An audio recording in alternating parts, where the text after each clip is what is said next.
Indonesia. Lanjut. Diharapkan nanti kita ya setelah mendapatkan materi ini, yang terakhir artinya seperti nomor 5 itulah intinya ya, bagi mahasiswa kita dapat menyusun solusi pengelolaan lingkungan berbasis masyarakat. Nah, nanti pada mahasiswa untuk membuat berkaitan dengan tugas ya, berkaitan tugas itu di poin 5 itu. Kalau yang 1 sampai 4 itu secara umum saja. Silakan lanjut.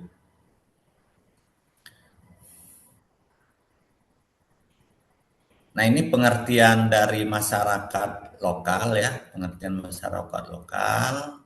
Kalau kita lihat di sini yang jelas mempunyai identitas budaya yang khas ya, yang khas. Jadi penciri bagi masyarakat lokal itu memang jelas ya, mempunyai hubungan sejarah dengan wilayah tertentu, sistem pengetahuan tradisional, nilai dan aturan adat dalam mengelola lingkungan, kearifan lokal yang diwariskan turun-temurun. Nah, ini pengertian masyarakat lokal atau masyarakat asli yang ada di sana ya.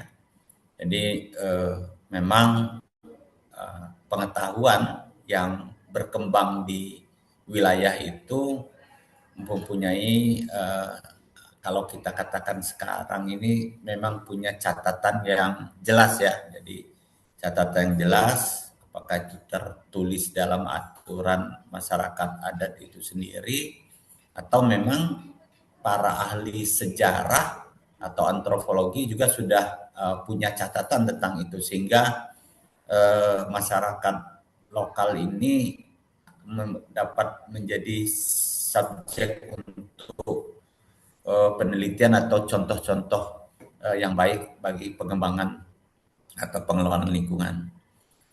Nah, ciri dari masyarakat adat yang pertama adalah memiliki wilayah adat, ya, memiliki hukum adat, kelembagaan adat itu sendiri, dan memiliki hubungan spiritual dengan alam, dan yang terakhir adalah mengutamakan keberlanjutan sumber daya alam.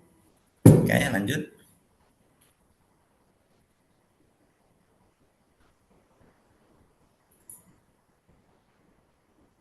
Ya, Li, lanjut, Li.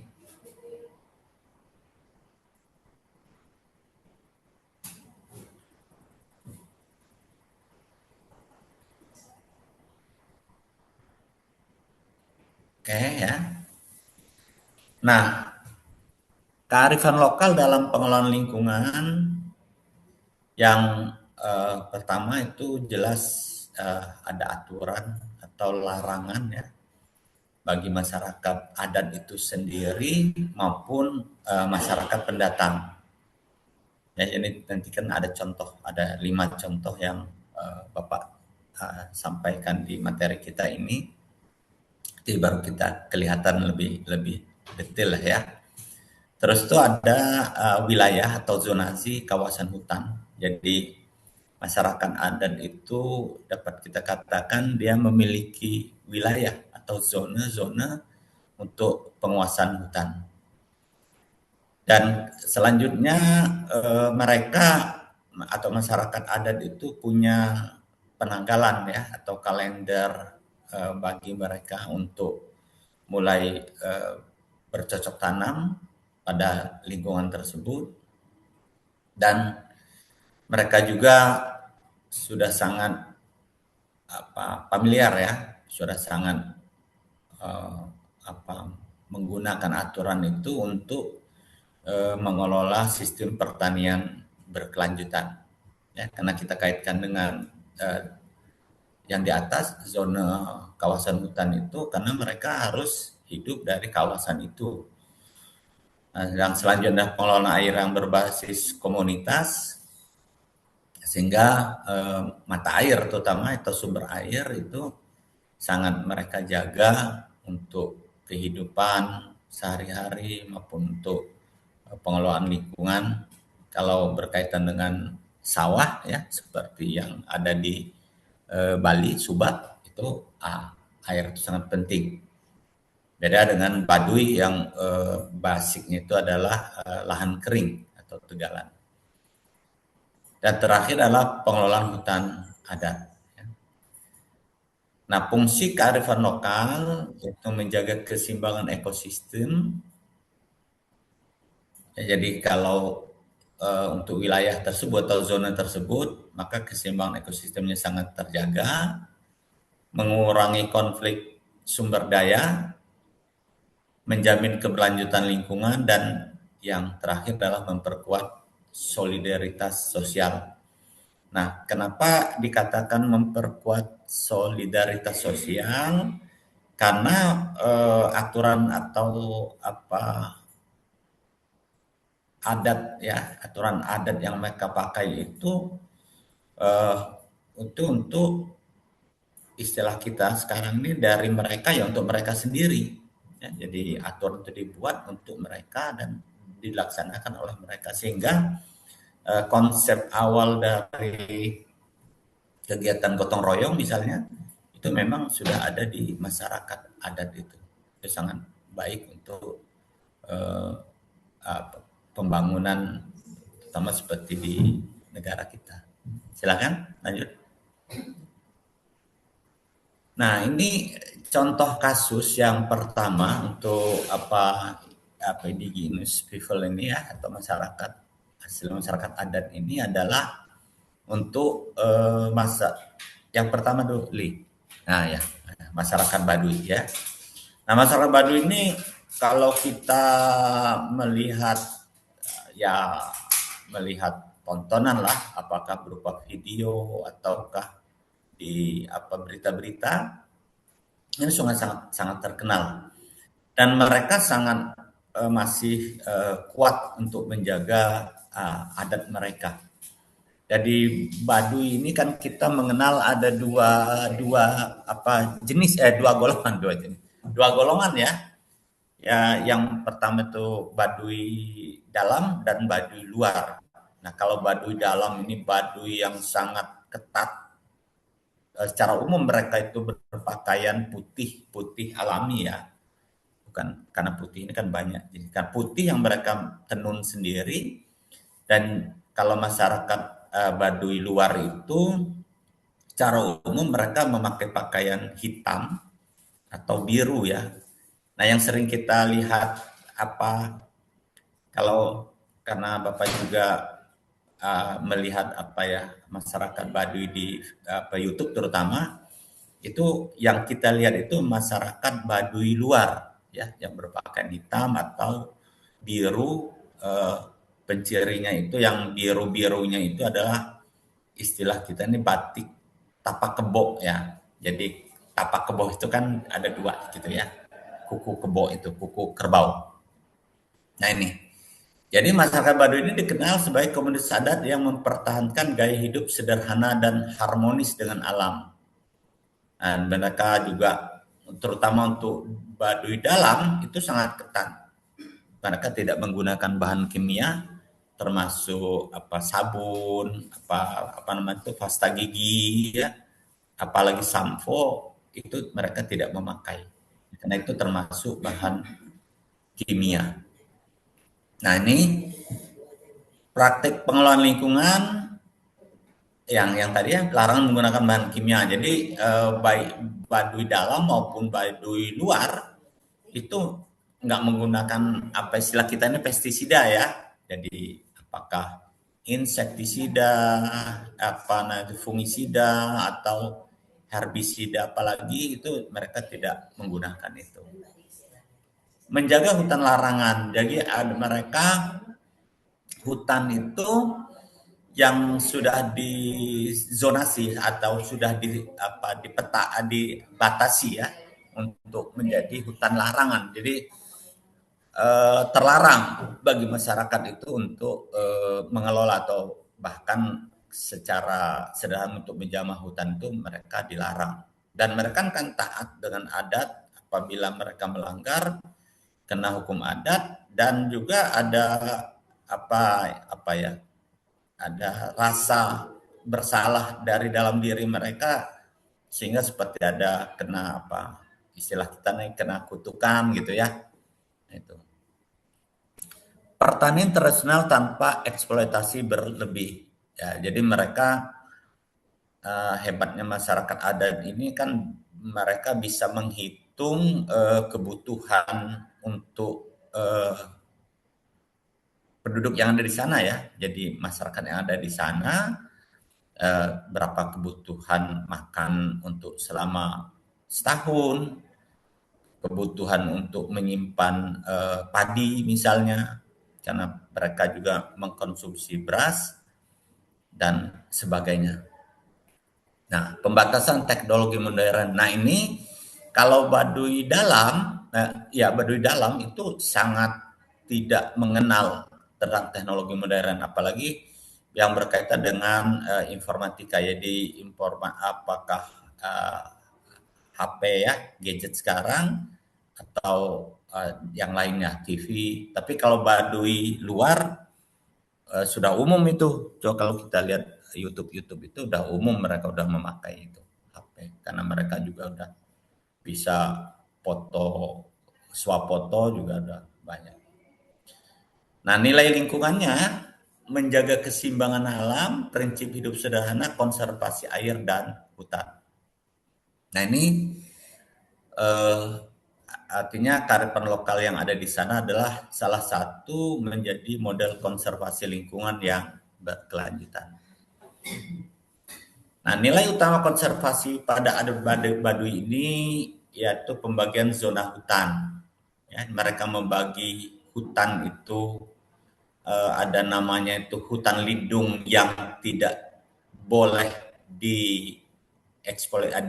dikelola, dieksploitasi, disebut mereka leuweung kolot ya, leuweung kolot. Nah, ini. Terus tuh ada leuweung titipan dan leuweung garapan. Nah, yang titipan ini terbatas, sedangkan leuweung garapan itu di sanalah mereka untuk berbudidaya.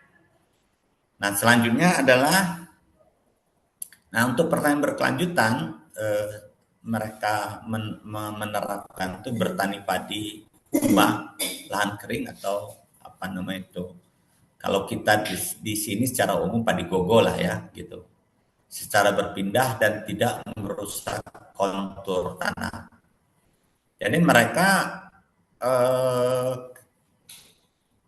dalam arti ini Bapak jelaskan, kalau di kita kan menanam padi awal adalah mengolah tanah, kan gitu kan, mengolah tanah.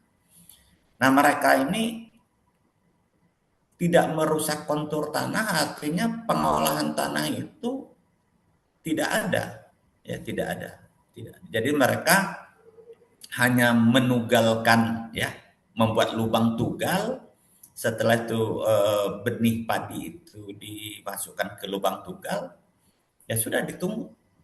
Dan mereka kan sudah punya kalender kapan mereka akan menanam, kalau turun apa ke ladang maksudnya, nanam. Nah, serempak satu kampung itu kan, itu ada beberapa kampung yang ada di Baduy itu mereka bekerja sehari atau 2-3 hari untuk menyelesaikan penanaman itu.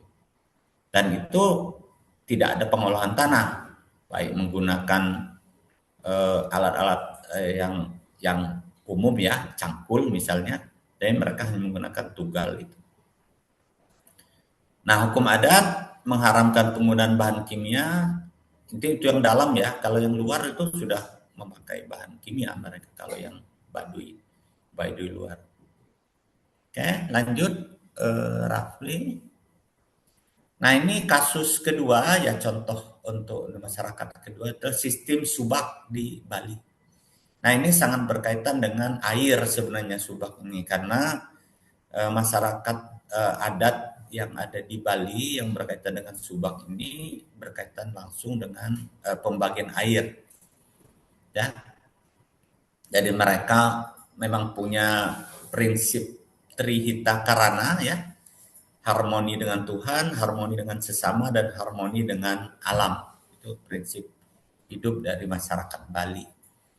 Nah, praktik lingkungan itu pembagian air secara adil. Kenapa? Karena memang yang menerapkan sistem subak di Bali ini itu sawah, pengelolaan sawah ya, atau pengelolaan sawah itu memang diketuai oleh eh, pemangku adat di sana ya, pemangku adat di sana.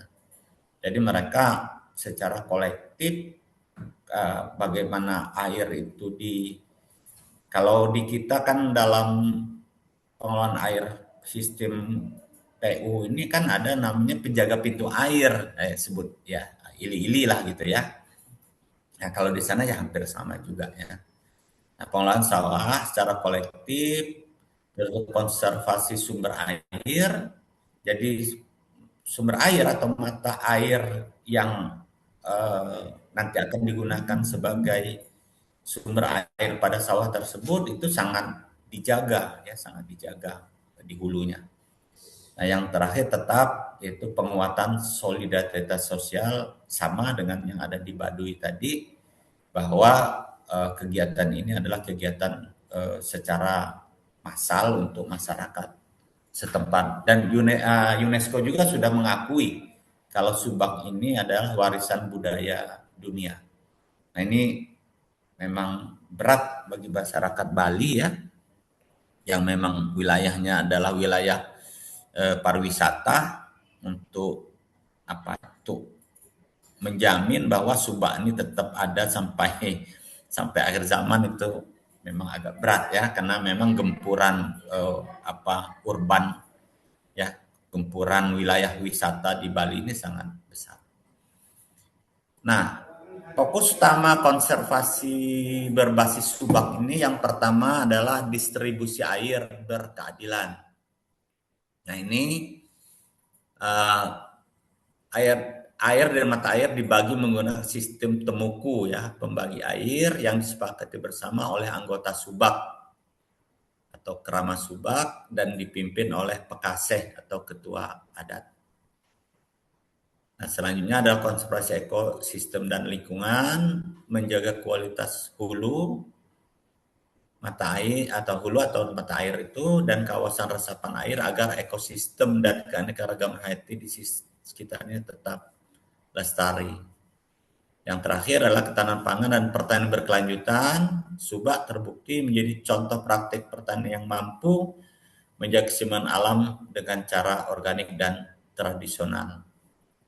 Nah, ini nilai-nilai yang artinya ketika kita melihat bagaimana masyarakat adat mengelola suatu wilayah atau zona wilayah tersebut dan sampai sekarang masih terjaga dengan baik, artinya contoh-contoh baik ini yang dapat kita terapkan di daerah kita ya. Ini sebagai pembelajaran kita nanti, juga para mahasiswa juga dapat mengambil contoh baik ya di daerah masing-masing sebagai bagian dari tugas tugas dari mata kuliah ini.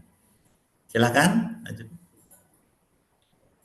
Kalau ada yang mau ditanyakan langsung sampaikan saja ya, nggak usah nunggu Bapak tunggu berhenti apa. Silakan dilanjut Li. Kasus ketiga ya. Ini kasus ketiga itu di Kalimantan. Jadi mungkin begini, mungkin ada juga mau bertanya, mungkin belum tercetus saja ya. Pak, kok kalau masyarakat Kubu kenapa kok nggak jadi contoh? Nah gitu ya. Ini ada kepikiran nggak ya? Nih kita khusus dulu ya. Nah, padahal masyarakat Kubu artinya memang itu masyarakat adat yang asli juga ada di Sumatera. Nah, ada kelemahannya masyarakat Kubu ini, dia tidak mendiami zona tertentu. Dia lebih cepat berpindah tempatnya terlalu cepat gitu loh. Berpindah tempatnya terlalu cepat sehingga dia tidak menguasai wilayah. Ya betul. Kalau kita kaitkan dengan sekarang berkaitan dengan apa pencaplokan lahan tanah adat untuk pembangunan seperti pembukaan lahan sawit dan sebagainya bisa saja, tetapi masyarakat Kubu ini berpindah tempat dari suatu tempat ke tempat lain tuh apa terlalu cepat gitu. Jadi tidak dapat menjadi contoh bahwa mereka seperti di awal tadi kan sudah disebutkan menguasai wilayah, punya aturan adat yang jelas. Nah itu. Jadi itu sebenarnya. Jadi kenapa masyarakat Kubu atau adat Kubu yang ada di Sumatera, terutama wilayah Jambi ya. Kubu ini kan ada di Jambi. Itu tidak menjadi contoh baik dalam apa namanya itu bagaimana masyarakat untuk mengelola lingkungan. Oke ya, kita masuk ke kasus ketiga, masyarakat Dayak ya. Dayak ini secara umum eh, di Kalimantan itu suku Dayak ya, baik yang di Kalimantan Selatan, Barat, Tengah, Timur, termasuk Kalimantan Utara yang baru baru berkembang, itu semuanya adat sukunya suku Dayak ya, suku Dayak. Sukunya dulu ya. Kita juga membicarakan kepercayaan maupun agamanya. Nah, untuk masyarakat Dayak, karena kita paham di sana adalah dengan luas hutan yang terluas ya, terbesar, terluas lah ya kalau hutan terluas di dunia, jadi mereka dikaitkan dengan hutan berbasis hukum adat. Jadi bentuk pengelolaan di Kalimantan itu di Kalimantan hutan lindung adat, rotasi ladang berpindah. Nah, jadi ketika mereka mengadat itu kan bisa menentukan kapan kita menanam di bagian utara yang untuk lahan kita untuk budidaya musim yang sekarang misalnya musim sekarang kapan yang tahun akan datang itu mereka punya punya punya jadwalnya gitu loh. Nah, dan selanjutnya adalah pemetaan hasil hutan non kayu. Ya kalau kita kaitkan dengan hutan itu secara umum adalah kayu ya. Tapi yang non kayu ini sekarang ini kan lebih dikenal oleh eh, kita apa apa namanya itu dalam pengelolaan hutan itu MPTS ya, multi purpose tree species ya. Jadi tanaman-tanaman yang memang ditanam di hutan tetapi bukan kayu yang akan dihasilkan tetapi apakah daun, apakah buah ya, apakah getah itu yang akan diambil ya. Jadi sekarang ini banyak ditanam kalau kita menanam MPTS itu mungkin durian, petai, terus itu apa jengkol ya itu termasuk tanaman-tanaman MPTS. Ya, jadi sekarang banyak dikembangkan itu karena kalau untuk mendapatkan hasil kayu butuh terlalu lama ya terlalu lama puluhan tahun dan yang bentuk pengelolaan itu dilarang menebang secara liar. Nah, dampak positif dari kegiatan ini adalah menjaga keanekaragaman hayati, mengurangi kerusakan hutan, dan menjaga sumber air. Mungkin pertanyaannya begini juga, ini hutan yang tidak rusak ini hutan yang mana kan gitu ya? Ya hutan punya masyarakat adat ini. Ya kalau yang lain yang di luar itu ya hutan ya udah rusak gitu kan. Ya, sekarang ini eh, untuk Irian ya, apa sekarang Papua ya, Papua itu ya udah kena rambah juga untuk pembangunan, ya pembangunan untuk katanya sih ketahanan ketahanan pangan ya, tapi Ya, yang udah nonton apa nih? Film apa nih? Pesta Babi ya. Ada yang udah nonton Pesta Babi? Belum Pak, Kalau belum Pak. Bapak belum, karena terlalu lama kalau mau nonton. Ya, dikit-dikit aja ya, cari informasinya. Ya. Nah ini mengurangi kerusakan hutan dan menjaga sumber air. Nah kalau kita kaitkan dengan wilayah Kalimantan, sebenarnya kan wilayah Kalimantan wilayah yang hampir dikatakan tidak punya dataran tinggi yang ya, sangat sedikit lah. Ya dataran tuh hanya dataran rendah, terus itu bukit saja. Di Kalimantan tidak ada gunung, ya tidak ada gunung. Jadi kalau air secara umum banyak, tapi kan air yang dimaksudnya adalah air untuk kehidupan masyarakat sehari-hari. Nah tantangannya memang Kalimantan ini yang yang masih juga ke depannya ini masih menjadi tantangan itu ekspansi perkebunan, illegal logging dan konflik lahan ya. Dan ini memang sudah dirasakan oleh saudara-saudara kita di Kalimantan ini.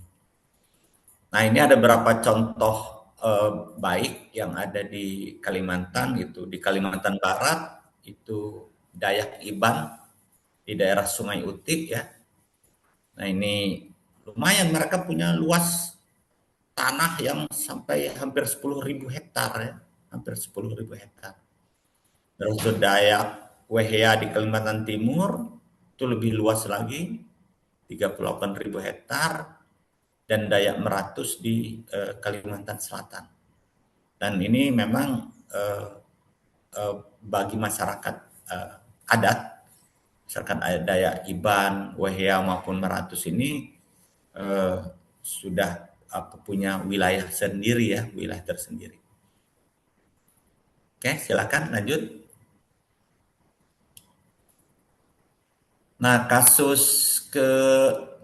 contoh kasus ya, keempat itu adalah sasi laut di Maluku dan Papua. Nah, ini berkaitan dengan penangkapan ikan, sebenarnya penangkapan hasil laut, ya. Penangkapan hasil laut, terutama ikan. Jadi pada daerah-daerah yang menjadi yang dikuasai oleh masyarakat adat dan adat sasi ini, ya bukan adat sasi, jadi aturan sasi ini gitu ya.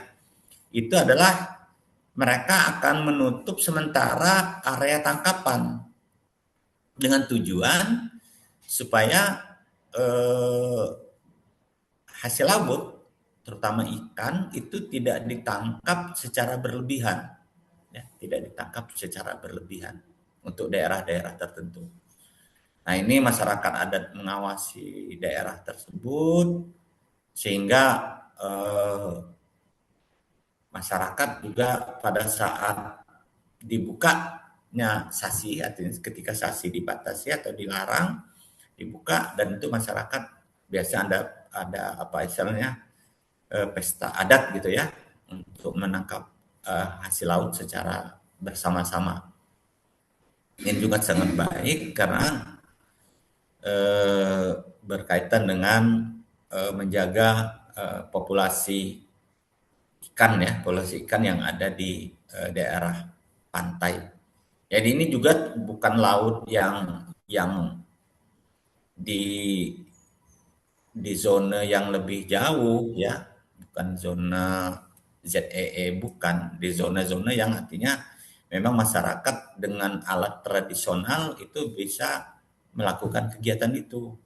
Jadi bukan terbayang gimana Pak kalau jauhnya seandainya 1.000 mil, ya bukan lagi ya, jadi hanya di daerah-daerah pantai yang berhubungan langsung dengan eh, di mana masyarakat ada di wilayah tersebut. Oke, Rapli. Nah, yang tadi kasus yang terakhir ini contoh ya, hanya contoh yang Mbak berikan ini adalah pengelolaan hutan di Sumatera Barat atau apa hutan nagari ya, hutan nagari di Sumatera Barat.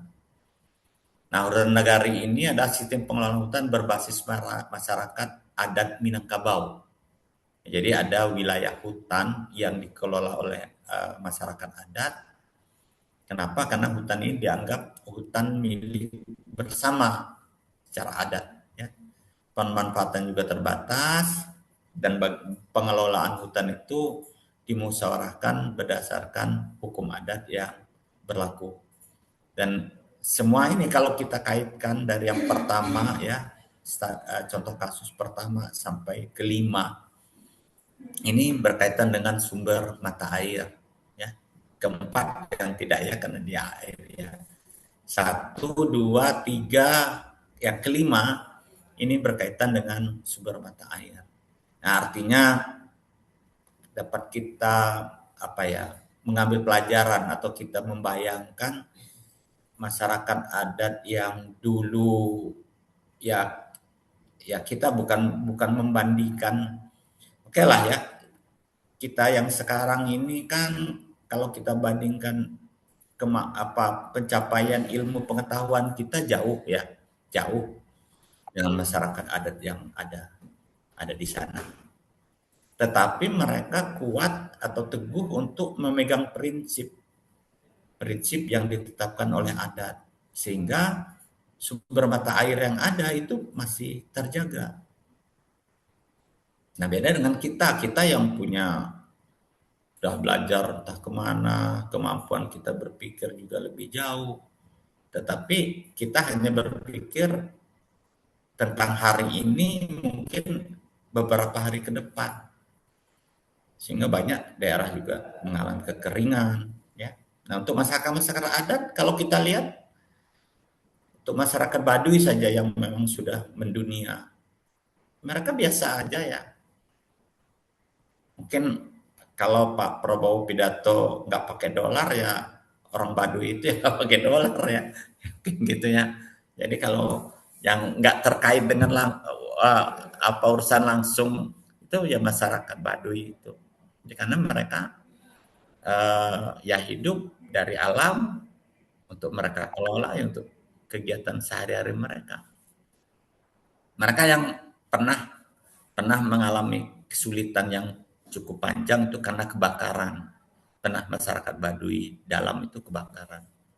Ya, ketika kebakaran artinya lumbung-lumbung padi itu kan hilang karena terbakar. Gitu. Oke, lanjut.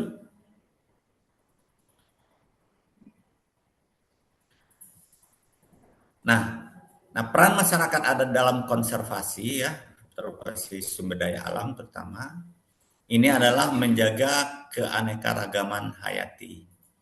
Nah, kalau kita lihat contoh yang hutan saja ya, artinya dari contoh 1, 2, 3, dan kelima, itu adalah menjaga keanekaragaman hayati. Kenapa? Karena inilah yang sebenarnya yang paling mahal sekarang. Untuk daerah-daerah yang sudah menggunakan pestisida misalnya, ya kalau tadi di Baduy kan itu dapat katakan diharamkan untuk menggunakan pestisida. Itu keanekaragaman hayati sangat tinggi ya, apa yang baik yang ada di dalam tanah maupun di atas permukaan itu masih tinggi. Ya. Jadi pohon-pohon itu masih berjenis-jenis, bambu juga masih banyak spesiesnya yang sehingga mereka juga untuk membangun jembatan dengan bentang sungai yang lebih dari 25 meter juga hanya dengan bambu. Ya, hanya dengan bambu. Ya nggak perlu mereka mendatangkan bulldozer seperti itu. Kenapa? Karena keanekaragaman hayati yang bambu terutama itu masih banyak. Yang kedua, mengurangi kerusakan lingkungan. Jelas ya. Jadi dari contoh-contoh 5 contoh kasus tadi, kerusakan lingkungan itu dapat dikurangi atau diminimalkan. Dan selanjutnya adalah menjaga kawasan hutan dan sumber air. Yang keempat, mengembangkan sistem pertanian berkelanjutan. Nah, ini memang kalau pertanian berkelanjutan ini konsep sekarang artinya bukan hanya kita, bukan hanya Indonesia, tetapi ini konsep dunia yang disahkan oleh PBB di dalam SGDS ya, Sustainable Goal Development itu ya, itu dari poin-poin ada 19 poin itu, salah satu poin itu adalah mengembangkan sistem pertanian berkelanjutan. Ya, sistem pertanian berkelanjutan. Dan ini kalau pertanian berkelanjutan, kalau kita kaitan dengan pangan saja, sekarang kan sangat rawan ya dalam penyediaan pangan dunia. Ya bukan hanya Indonesia. Kalau Indonesia sih katanya mengakui kita sudah swasembada nih ya. Jadi kalau ada yang ngomong nggak swasembada itu langsung dibantai habis itu sama Menteri Pertanian. Ya. Ya, tapi kita mudah-mudahan lah ya apa yang disampaikan oleh pejabat kita itu benar adanya. Nah ini yang terakhir adalah menjaga pengetahuan ekologis tradisional. Nah ini kita yang sudah di depan ini ya, depan dalam arti kita sudah belajar lebih jauh ini, seharusnya kita juga bisa berkaca kepada masyarakat adat, bagaimana pengetahuan-pengetahuan tradisional mereka itu juga untuk zaman sekarang itu dapat menjadi contoh yang bisa kita terapkan. Oke, lanjut nih. Nah ini tantangan yang dihadapi, tantangan eksternal yang jelas ya. Ini mudah-mudahan masyarakat kita bisa menjaganya ya, masyarakat adat. Yang pertama ada deforestasi ya. Jadi pengurangan luas kawasan hutan ya. Jadi pengurangan luas kawasan hutan, kedua pertambangan ini yang sangat masif. Pertambangan ini terutama. Kenapa? Karena masyarakat kalau udah ngelihat tahu airnya agak kuning aja karena asli kuning, udah kebayang wah ini ada emas nih, mulai digali-gali. Nah ini nih berat sekali nih pertambangan. Nah perkebunan skala besar kalau ini masih punya izin lah ya, tetapi memang ada masyarakat yang nakal juga. Nah konflik agraria ya karena masyarakat adat biasanya ya kalau mau ditanya surat menyurat tentang tanah ya nggak ada kan, mana ada surat sertifikatnya mana atau aktenya mana, nggak ada. Nah ini susah kalau udah dikaitkan dengan eh, hukum agraria, tapi kan pengakuan atas adat-adat kepemilikan adat itu ada di kita, memang ada. Nah yang terakhir adalah perubahan iklim. Jadi nggak kebayang ya kita kalau seandainya dampak perubahan iklim ini juga jatuh kepada saudara kita yang ada di Baduy misalnya. Karena mereka kalau Baduy ini kan mereka lebih fokusnya ke lahan kering. Baduy ini daerahnya daerah pegunungan ya. Baduy itu daerah pegunungan. Kalau Bali kan memang sumber air berbeda. Kalimantan air, ya kan? Air. Nah kalau yang perubahan iklim ini terkena yang terkena nanti terdampak itu adalah saudara kita yang ada di Baduy ini susah juga ya. Kenapa? Kan pertanaman padi gogo dan air merupakan sumber utama untuk itu terjadinya fotosintesis yang akan menghasilkan karbohidrat kan gitu. Ya mudah-mudahan lah ya karena mereka menjaga hutan jadi awan hujan itu untuk di daerah mereka juga tetap besar ya. Mudah-mudahan ya kita berdoa. Nah tantangan internalnya itu daya sendiri dalam itu adalah pergeseran nilai budaya. Nah ini juga kita juga yang berperan nih, orang yang dari luar ini yang masuk sebenarnya. Kayak Baduy luar ini kan udah kalau melihat Kenapa? Mereka kan sering dikunjungi oleh wisatawan kan, entah bawa apa-apa kan banyak. Nah ini yang nilai budaya ya, jadi mudah-mudahan nilai-nilai budaya yang masuk ke mereka itu dapat difilter ya oleh nilai-nilai yang ada di nilai adat yang ada di sana. Ada urbanisasi generasi muda, ya, jadi ada saja ya dari masyarakat tersebut untuk menjadi masyarakat urban atau masyarakat kota. Yang menurutnya pengetahuan tradisional, jadi mereka pengetahuan-pengetahuan itu tidak lagi diturunkan atau sedikit ya masyarakat yang akan belajar tentang pengetahuan itu. Lanjut, sudah selesai. Oke, ini kebijakan pengukuhan negara cara masyarakat adat ya ini sudah ada ya di konstitusi kita. Kebijakan pendukung hutan adat itu diakui, perhutanan sosial itu ada, pengelolaan berbasis masyarakat ada juga yang istilah dalam kehutanan itu HKM ya, hutan kemasyarakatan ya, kemasyarakatan. Oke, lanjut. Oke, nah untuk yang pertama ini silakan ada yang mau ditanyakan atau didiskusikan? Enggak. Ya, silakan. Kalau dari paparan materi yang sudah kami simak ini, isu lingkungan terus dikaitkan dengan masyarakat adat memang kalau pemahaman saya untuk saat ini tameng terkuat dan terbesar untuk menjaga kelestarian alam ini ya masyarakat adat gitu Pak. Karena kalau dilihat, mohon maaf, ini pemikiran saya, kalau suatu perusahaan melakukan eksploitasi lalu dia mengadakan program CSR itu kayaknya kurang, setelah dilihat dari beberapa kasus itu ya kurang optimal juga lah untuk memulihkan atau menjaga alam. Terus kalau dilihat dari segi kebijakan pemerintah, eh, khususnya pada konflik agraria tadi itu, kan ada nanti hutan adat tiba-tiba bergeser jadi hak guna HGB atau HGU, nanti ujung-ujungnya tereksploitasi.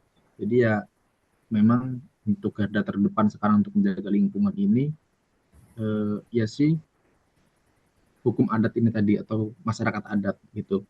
Nah, tapi kalau melihat tantangannya tadi di selain tantangan internal itu ada di mana masuknya ya, Prof?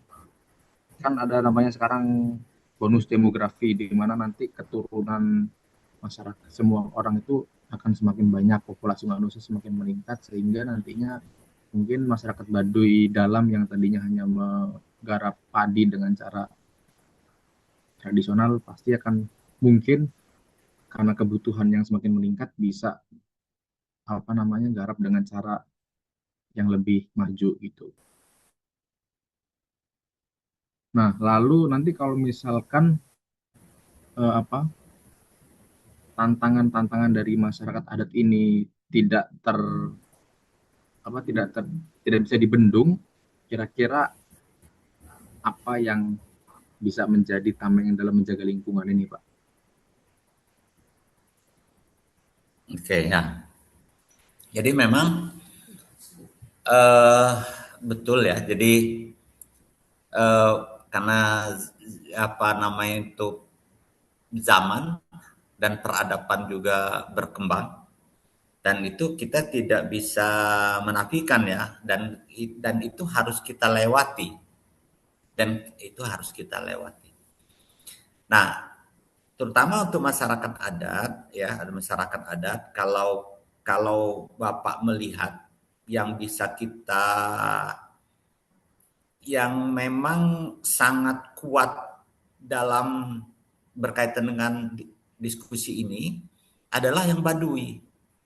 Karena kalau kita lihat yang untuk subak itu kan hanya terbatas dalam pengelolaan sumber air, kan gitu ya, sumber air. Dan itu ada ketua adatnya.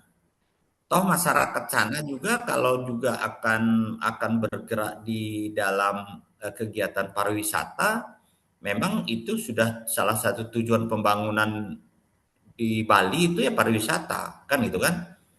Nah, kalau untuk Kalimantan, nah ini masyarakat adatnya hanya berkaitan dengan hutan. Dan yang keempat tadi law asasi ya, yang kelima hampir sama dengan yang di Kalimantan ya, hanya hutan. Nah, ini yang contoh yang berat bagi kita artinya adalah bagaimana seperti masyarakat Baduy yang apa ya, betul yang namanya antara kelahiran kematian atau bagian dari demografi ini pasti ya pasti. Artinya ketika masyarakat itu berkembang dalam arti jumlah ya, populasi masyarakat itu berkembang, ini menjadi tantangan berat. Ya, tantangan berat kenapa? Karena wilayah hutan itu memang sudah terbatas penguasaannya, dan juga untuk Baduy luar itu kalau sekarang gempuran teknologi itu sangat besar, ya sangat besar. Kecuali mereka yang berkaitan dengan mesin, kalau motor apa itu hanya terbatas sampai parkiran itu aja, nggak boleh masuk kan. Nah, tetapi di bidang-bidang yang lain atau bagian yang lain juga pasti mereka akan masuk ya. Kenapa? Karena yang berkaitan dengan penggunaan informasi ini kan nggak bisa disaring untuk digital ini ya, digital. Nah, ini memang berkaitan dengan hal tersebut, artinya peran peran negara ya, peran negara ini bisa saja dari negara atau pemerintah pusat, provinsi maupun kabupaten yang menaungi wilayah tersebut itu harus menerapkan aturan yang besar, ya aturan yang besar. Jadi seperti kalau memang ada keuntungan dari perusahaan yang ada di Provinsi Banten misalnya CSR untuk berkaitan dengan itu yang akan diberikan oleh perusahaan ke masyarakat adat Baduy, yang lebih tepat itu seperti memberikan keterampilan. Arti CSR itu digunakan bagaimana meningkatkan keterampilan ya. Karena mereka kalau untuk menenun itu kan memang hasil tenunan mereka yang mereka pakai itu. Pakai yang hitam, putih atau biru, tapak kebo itu mereka yang menenun. Atau nanti hasil-hasil kerajinan yang lebih bervariasi itu. Ya, jadi karena mereka juga untuk benih mereka juga sulit menerima benih luar. Ya benih yang seandainya kita dari Dinas Pertanian Kabupaten Lebak misalnya akan memberikan bantuan benih. Itu masyarakat adatnya nggak terlalu yakin karena mereka yakin dengan apa yang udah disahkan turun temurun itu. Ya, jadi itu yang jelas, artinya untuk sayuran atau dan sebagainya itu mereka percaya dengan ini. Apalagi dengan kalau ada keinginan dari masyarakat yang lebih modern tentang apa GMO ya, apa organisme yang dimodifikasi, itu tambah nggak mau mereka ya. Nah, ini memang artinya negara harus hadir. Negara harus hadir ya, baik pusat, provinsi maupun ya. Dan kita juga masyarakat yang ini mudah-mudahan ya kita juga bisa menjaga lah dari luar agar masyarakat Baduy terutama, karena dari 5 contoh tadi yang sangat rentan itu ya masyarakat Baduy. Mungkin itu ya yang ini penjelasannya. Terima kasih Pak. Oke. Gimana lanjut? ini ini udah, kalau ini lanjut dibuka aja yang ini yang ke-10. Ya, baik. Tahu Lanjut, kita Pak. ya. Lanjut. Ya, oke lanjut ya. Atau kita cepat aja ya. Ya, ya dah kayak. Baik, Ya, Pak. ya, lanjut aja di slide 10. Lain, bahan 10, M10.